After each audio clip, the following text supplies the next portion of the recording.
Fala, meu querido. Hoje saiu a prova da segunda fase aqui da prova da Unicamp 2024.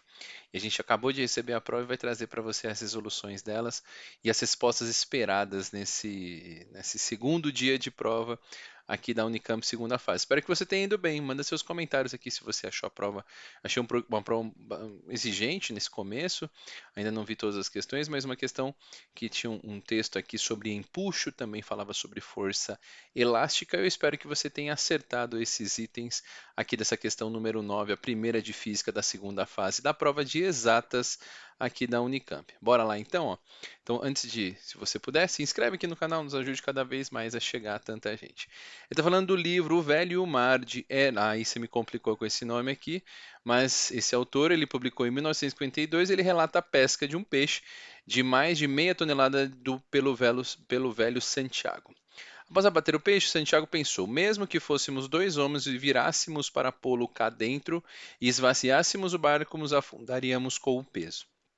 Tenho que preparar tudo, encostá-lo ao barco, prendê-lo bem e fixar ao mastro e tomar a direção para a costa. Tudo bem, então ele contava a historinha, ele já te dá uma figurinha aqui para te ajudar nesse sistema e fala o seguinte, ó, então já indo para a pergunta, ó. O barco de pesca tem massa total MB, essa informação é importante. A massa do barco é MB, faz a referência ao Bzinho aqui, incluindo o pescador, o equipamento e os equipamentos. E consegue deslocar um volume máximo de água. Então ele desloca, então volume deslocado você já lembra de empuxo, na iminência de ser inundado. Então aqui ele está no limite, se descesse mais um pouquinho, se eu aplicasse uma força um pouquinho maior, começaria a entrar água aqui, ele ficaria mais pesado e começaria a entrar cada vez mais água nesse sistema chamado de inundação. Bom, agora o peixe de massa MP, agora a gente vai falar do peixe, então vamos usar referências P aqui. E volume Pzinho, VP, pode ser transportado pelo interior do barco ou amarrado lá de fora, que na segunda situação ele é amarrado lá de fora. Com esse peixe dentro, o barco fica na iminência de ser unidade na figura A, né, na figura A. Então, com o peixe aqui dentro, a gente tem essa situação. Nesse caso, o volume de água deslocado pelo barco é VB. Tá? Então, a gente deslocou aqui o volume somente do barco, porque o volume, como o peixe está dentro do barco, ele não, o volume dele não vai influenciar no empuxo, e sim o volume do barco que influencia nesse sistema. Tá? Já com o peixe amarrado fora do barco, o conjunto barco mais peixe fica parcialmente submerso, como na figura aqui, na figura A e dá também na figura B, com um volume de água deslocado igual a alfa vezes VB mais VP. Neste último caso, qual é a fração submersa alfa se VP é igual a 0,25 de VB? Então aqui ele quer saber a fração, esse alfa aqui para a gente. Então, respondendo aqui o item A, o que eu posso dizer para você na primeira situação que nós temos? Ó, vamos colocar aqui na situação que ele chamou de situação A. Tá? Na situação A, a gente tem o seguinte: a gente tem o peso dele puxando para baixo, os dois pesos, na verdade, né? O peso do barco e o peso aqui do meu peixinho aqui. Então eu tenho o peso, eu vou colocar de cores diferentes só para a gente poder fazer uma análise aqui. Então para baixo está sendo puxado o peso do barco e também o peso do peixe. Então eu tenho duas coisas que puxam ele para baixo, o peso do peixe e o peso do barco. Eu adotei o azul aqui como o do barco e o vermelho do peixe. Muito bem, eles são puxados para baixo. Só que eles estão em equilíbrio, eles não estão nem afundando nem flutuando, né? Subindo aí em direção para cima, de vertical para cima. E aí isso significa que tem uma força puxando ele para cima, que é a força do empuxo. Aqui, vamos soltar aqui, pronto, a força do empuxo.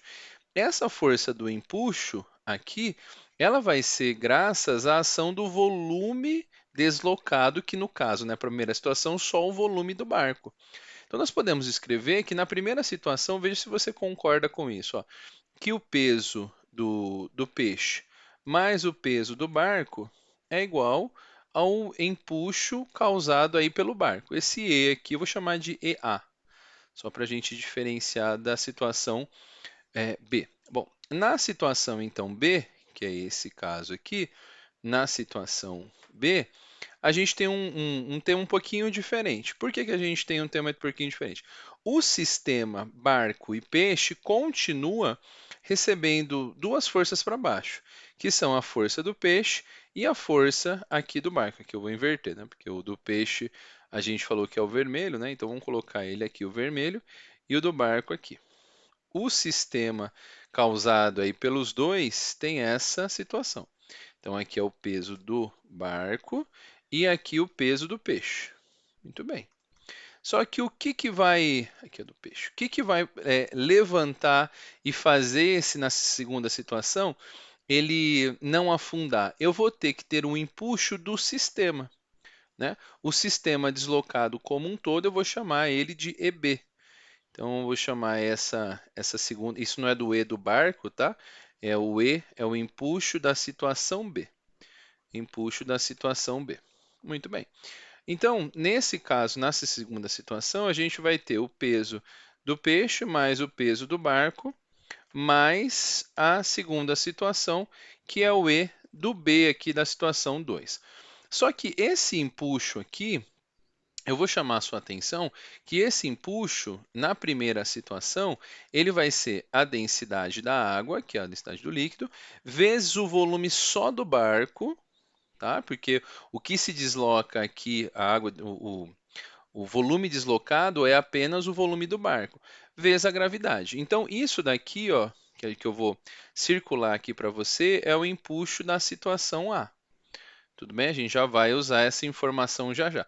Já na segunda situação, veja que nós vamos ter que ter aqui, ó, a densidade do líquido, da água, vezes aqui a quantidade que foi deslocado, ó, perceba, ó, cadê? Já com o peixe chamado fora do conjunto, fora do barco, o conjunto barco mais peixe fica parcialmente submerso, a figura B, com um volume de água deslocada igual, aí o volume de água deslocada é alfa, vezes o volume do barco, mais o volume do peixe, vezes a gravidade. Percebeu que o empuxo agora dessa segunda situação, ele é trabalhado como esse sistema aqui, ó. Essas são as duas situações que nós temos. O que ele quer saber? Ele quer saber o alfa. E aqui o que a gente vai usar? Ó, nas duas situações, o peso do peixe mais o peso do barco são iguais a empuxos. Aqui, né? E aí a gente pode partir desse princípio. Podemos escrever o seguinte, que o peso do peixe mais o peso do barco é igual ao peso do peixe mais o peso do barco, isso nas duas situações. Concorda comigo? Ó, essa aqui é a situação A, essa é para a situação A e essa é para a situação B. Esses dois aqui são iguais. Ó, você percebeu que isso aqui dá para a gente escrever? E o que, que dá para ainda melhorar essa condição? Nós podemos escrever a partir disso que eles são iguais, EA igual a EB, então eu posso falar que a densidade da água vezes o volume do barco vezes a gravidade vai ser igual. Ó, perceba aqui, a densidade da água vezes o alfa volume do barco mais o volume do peixe vezes a gravidade. Então veja que como o peso do barco mais o peso do peixe é igual a EA, que é igual a esse termo, e o peso do peixe mais o peso do barco é igual a EB, que é igual a esse termo. E aí dá para a gente cortar o que dá para o que tiver de igual aqui nesse caso, ó. Dá para a gente cortar a densidade da água com a densidade da água. Também dá para cortar a gravidade com a gravidade. E aí você vai ver que vai surgir para a gente o alfa aqui, ó. Veja, o volume de B é igual a o alfa vezes... Ele fala para a gente que o volume do peixe é 0,25 do volume do barco. Então, ó, aqui é o volume do peixe é 0,25 do volume do barco. Boa. Então, a gente pode escrever que o volume do barco é igual a 1,25 do volume do barco. Alfa, né? Esqueci do alfa aqui. Deixa eu apagar aqui. Deixa eu colocar. Alfa vezes 1,25 do volume do barco. E aí, de novo, dá para a gente poder cortar esses dois volumes do barco. E aí a gente finalmente chega na solução desse alfa. O alfa, então, vai ser, aqui deu 1, né? 1 dividido por 1,25. a gente isolou o alfa, passou 1,25 dividindo, então a gente pode falar que esse alfa aqui é 0,8. Essa é a primeira resposta aqui que ele estava perguntando para a gente. Vamos já guardar essa primeira informação. A pergunta dele era qual o valor de alfa, e aí já está pronta aí para nós chegarmos nessa solução. Fechou. Agora, no segundo trecho, né, no item B, ele fala, a Unicamp gostou bastante de termos ligadas aí à força elástica, já tinha caído, força elástica, né, já tinha caído na primeira fase e voltou a aparecer para a gente aqui na segunda fase uma questão sobre força elástica. Ele fala o seguinte, ó, é, a linha de pesca deve suportar sem romper uma força de tração na ordem do peso do peixe fisgado. Antes da ruptura, a linha deve se deformar como uma mola, então a gente vai associar essa tensora a uma força da mola, né, uma força elástica exercida pelo peixe. A constante da mola é dada por K, que é igual a. Aí aparece uma equação que relaciona para encontrar o K. Tá? Sendo E o módulo de Young do material, a área da seção circular, o L o comprimento da linha. Para certa linha, o E ele deu ali a constante, qual deve ser o diâmetro que desejamos? Então vejam, a pergunta dele, ele te deu o valor de E, que vai ser usado lá na equação, ó, esse valor de E aqui para encontrar o K. Esse valor de E já está dado aqui, ó, isso é bom para a gente. E ele quer saber o ΔL sobre o L, que é a deformação relativa, né? A deformação sobre o comprimento. Veja, o que eu poderia aqui pensar, né, na hora de montar? Dá para a gente falar que essa força tensora é igual à força elástica, a um comportamento similar a uma mola, né? Então essa força elástica é igual a essa tensora que ele está puxando com a corda. Só que força elástica ela é dada como K vezes ΔX. Essa é a formulinha que a gente fala aí sobre força elástica. E a tensora aqui a gente vai substituir, que ele falou que vale 900. Só que no lugar de K, o que, que eu vou usar, né? Eu vou usar o que ele me deu.